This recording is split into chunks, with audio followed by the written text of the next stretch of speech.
Hey guys, A&A here. RailBlazer at California's Good America in Santa Clarita, California is one of the most intense coasters in the world. It's not just intense in the positive G's, but in the negative G's as well. The airtime is so powerful it flings your cheeks back. Some would say it's a short ride, but I would disagree. To start, this RMC Raptor single rail coaster was built in 2018 for around $8 million. It replaced the former Invertigo, which was then relocated to Darney Park in Allentown, Pennsylvania in 2011. It has since been removed. The plot then sat empty for 7 years until RailBlazer opened. RailBlazer sits on an incredibly small plot of land in the park. It is amazing how RMC fits such a thrilling and intense ride in such a small plot and for a good price as well. RailBlazer is an absolutely stunning looking coaster with its bright orange, sleek single rail track and gray supports. When it runs its course, it looks incredibly satisfying to watch it tear through the course at cartoonishly fast speeds. And no, the footage I'm showing is not sped up. This coaster is also loosely themed to off-roading. The trains are meant to look like ATVs, and there are several points of rock work around the area. There's also a small pond under the coaster's queue. Speaking of queues, this coaster will get the worst line of the day, so head here first thing. The main reason is because this ride had many bouts of downtime during my visit. Also, the trains sit single file and they can only hold 8 riders. It's not the fault of the operators, as they were getting the trains through very quickly. Speaking of operators, you might find some enthusiasts running the ride. In fact, one operator saw my Twisted Colossus hoodie and said, "Give this man some room." She was an absolute legend. Major shoutouts to the RailBlazer crew. Anyways, the back row is the best row on this coaster, mainly for the first drop and the drop off the S-bend. But if you're into the unobstructed view, the front is still incredible. The RailBlazer trains have gotten some criticism for its restraints, but I personally don't find them uncomfortable at all. They are comfortable and have some gifts for airtime. They also leave your body fairly exposed so you feel very open during the ride.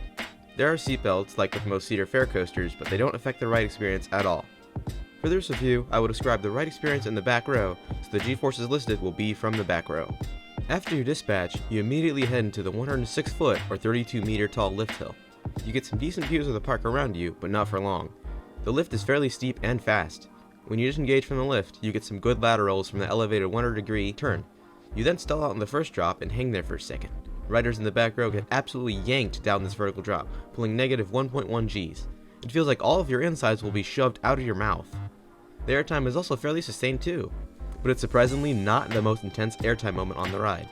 You then hit a very intense 4G pullout where you hit the max speed of 52 miles or 84 kilometers per hour. You also fly through a piece of rock work which accentuates the speed. Then you are dragged through a whippy dive loop. This doesn't feel like your average dive loop though, as you bank upside down at the last possible second, which gives a sharp and unexpected pop of flojector airtime, pulling negative 0.5 Gs. After the airtime pop, you are violently dragged to the intense version, leading to another 4.1 G pullout. It then leads into one of the most intense airtime hills I have ever experienced. First, this S-hill pulls a whopping negative 1.2 Gs. You are going to pray those upstop wheels are screwed on tight. Second, it has a terrifying head chopper with a lift hill. It feels much closer than it actually is, and you will feel the urge to lift your hands down. Third, it has a slight lateral kink in there that will shake you side to side. It just makes it all the more wild. Afterwards, you pull into this low S-bend that pulls up into an elevated S-bend. The pullout sustains 2 to 3 Gs the whole way.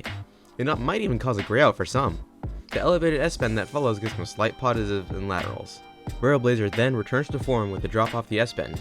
In the back row, you will get absolutely yanked pulling negative 1 Gs. It catches you off guard after the onslaught of positive and lateral Gs.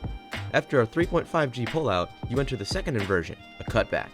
This inversion might be a little lackluster for some, but I enjoy its hang time and throws you side to side a bit.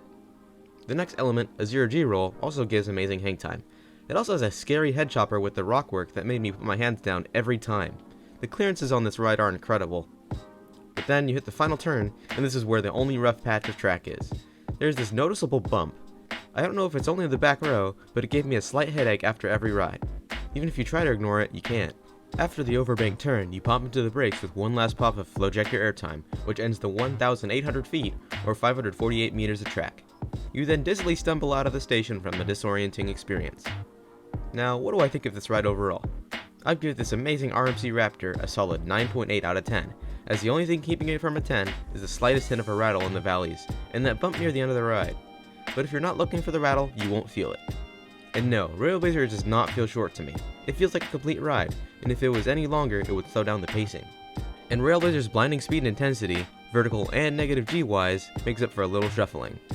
This is a masterpiece of coaster engineering. If you haven't ridden this coaster yet, come down to California's Good America before the park closes down and ride this thing.